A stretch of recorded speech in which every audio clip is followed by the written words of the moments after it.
qué decía acerca de Agar, por ejemplo, de tomar una mujer como sustituto, era algo que se hacía en aquel tiempo. Por ejemplo, veamos la ley 146 del Código de Hammurabi.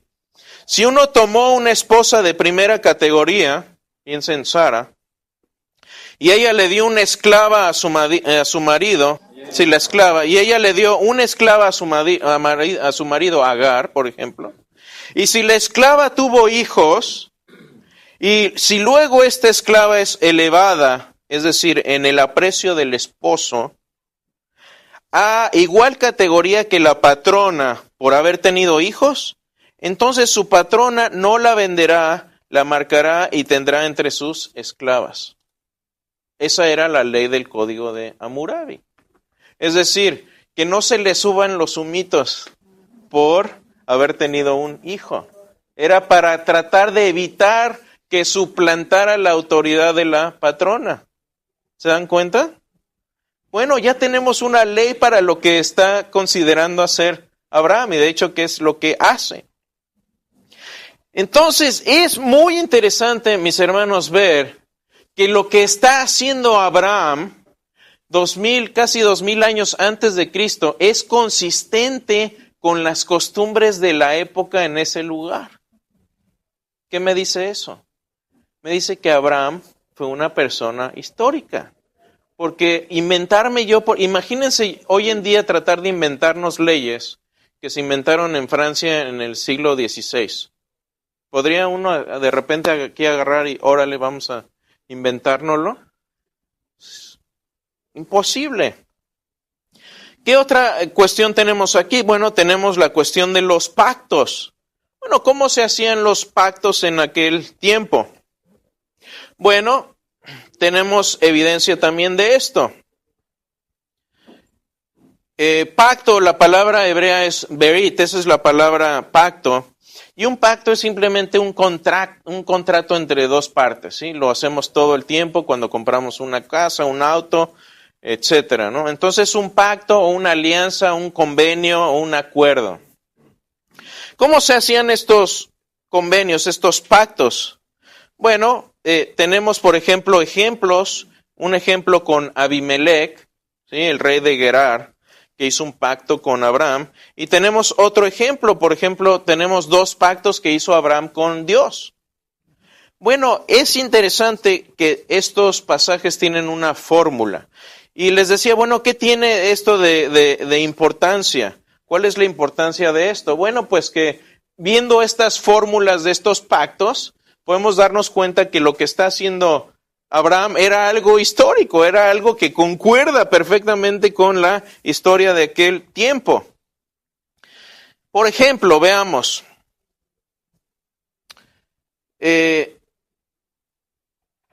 Uno podría decir, bueno, pero ¿esto qué tan importante es para lo que estamos viendo hoy, para un estudio de escuela dominical? Bueno, todos nosotros tenemos hijos, muchos de nosotros tenemos hijos aquí, y nuestros hijos van a ir a la universidad, o por lo menos eso es lo que queremos. Y en la universidad van a encontrarse con el profesor que les va a decir, tu Biblia está llena de mitos. Abraham nunca existió. De hecho, van hasta tan lejos como decir Jesús fue un personaje mítico, derivado de otras religiones. Y esto cuando mis hijas me pregunten, y aquí está una de ellas, y me pregunte, papá, ¿cómo sabemos que Abraham realmente existió? Esta es la forma. Poniendo el contexto histórico de lo que ya sabemos en la historia y cotejándolo con lo que viene en la Escritura, lo que viene en la Biblia. Y si no concuerda, es falso. Pero es lo contrario lo que vemos aquí. Vemos que concuerda perfectamente lo que vemos ahí. Y les decía, el renombramiento, por ejemplo, de Ur de los Caldeos, tenemos una explicación perfectamente razonable por qué sucedió eso. Entonces sigamos, veamos por ejemplo el ejemplo del pacto con Abimelech. Y tenemos evidencia histórica reciente Fíjense, evidencia histórica reciente que avala lo que estamos viendo en la Escritura. Este es un mapa del Medio Oriente de aquella época. Tenemos la zona de Sumeria. Todo esto es Mesopotamia, toda esta zona. Tenemos lo que está en azul verde, el Imperio Babilónico, y tenemos el Imperio Asirio, que es la parte más como verde pasto. Y allá hay dos ciudades interesantes. Está una ciudad que se llama Tel Leilán y hay otra ciudad que se llama Marí. Y en estas ciudades hemos encontrado, Kimosabi, no soy arqueólogo, pero se han encontrado, sí andamos arando, dijo la mosca, ¿no? No, se han encontrado muchas tabletas cuneiformes.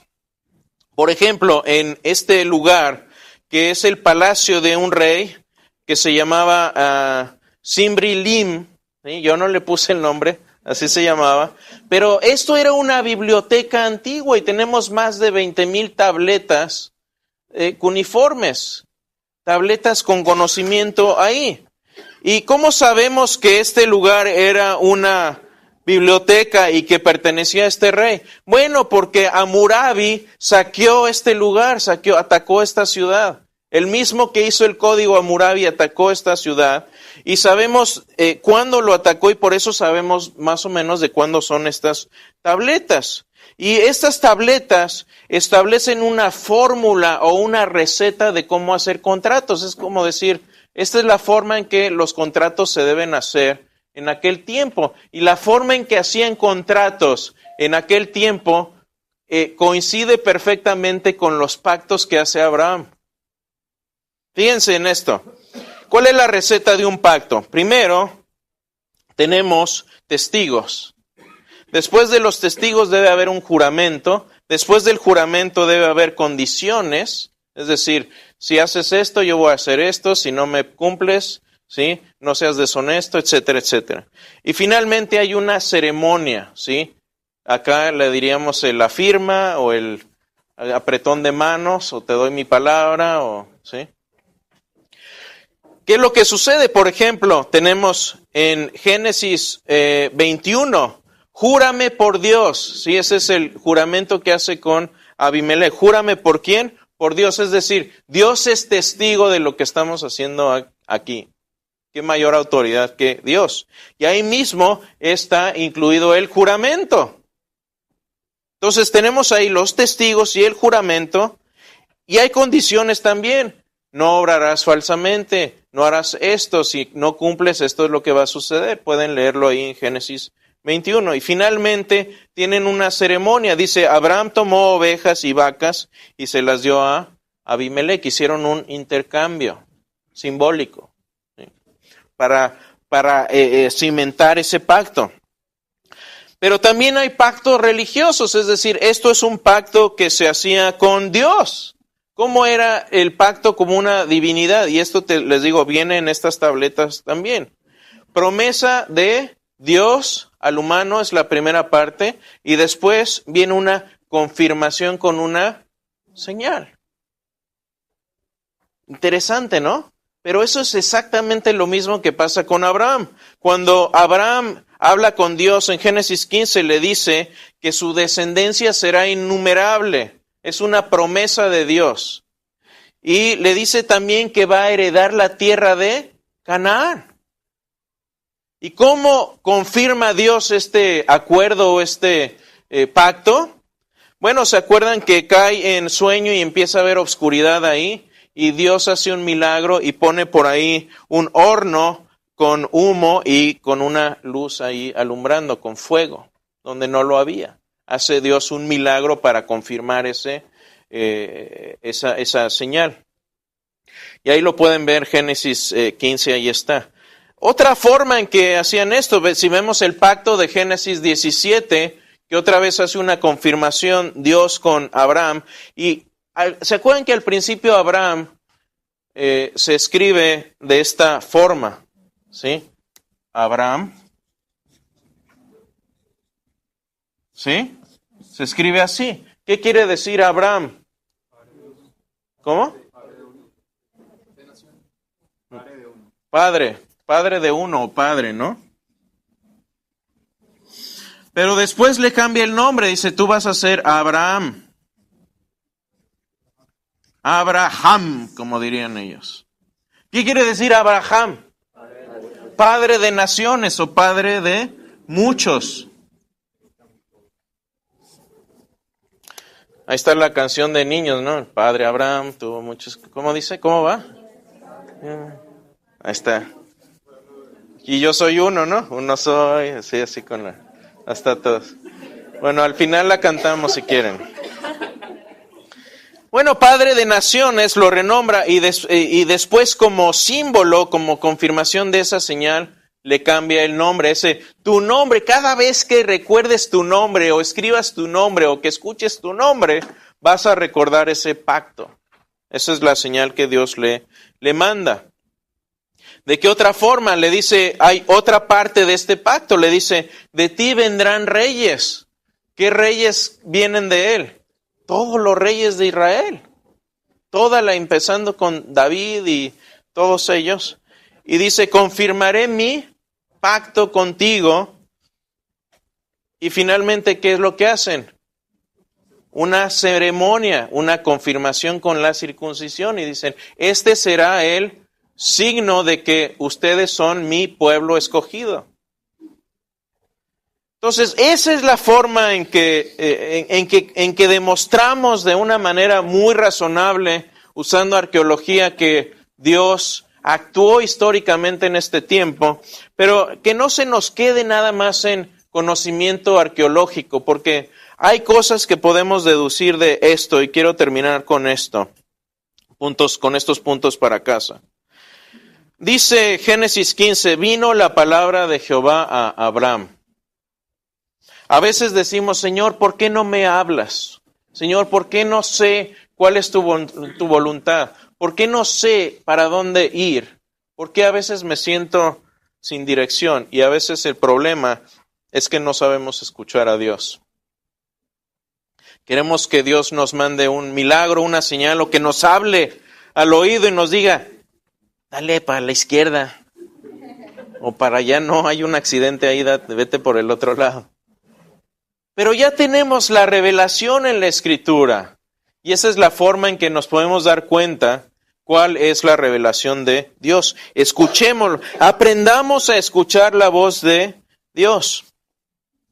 Génesis 17:4 dice, he aquí mi pacto es contigo y verás, y serás padre de muchedumbres. Y aquí yo pensaba en mi rol como padre y pensaba en Dios y decía, Dios, fíjense en algo, Dios cuando promete algo, lo cumple. Y no hay nada más triste que ver el corazón de un hijo destrozado por las promesas rotas de su padre. Tengamos cuidado en las promesas que hacemos también a los demás y sobre todo a los de nuestra casa. Porque les digo, no hay nada más triste que un corazón de un hijo roto por un padre que no cumple sus promesas. Seamos como Dios que las cumple. Y finalmente Jeremías 31:31 dice, he aquí que vienen días, dice Jehová, en los cuales haré mi nuevo pacto. Ese pacto fue un pacto provisional, fue un pacto temporal, porque después viene Jesús y dice, este es el pacto, el nuevo pacto de la alianza que yo hago con ustedes, y fue firmado con la sangre de Cristo, y es el que nos da salvación.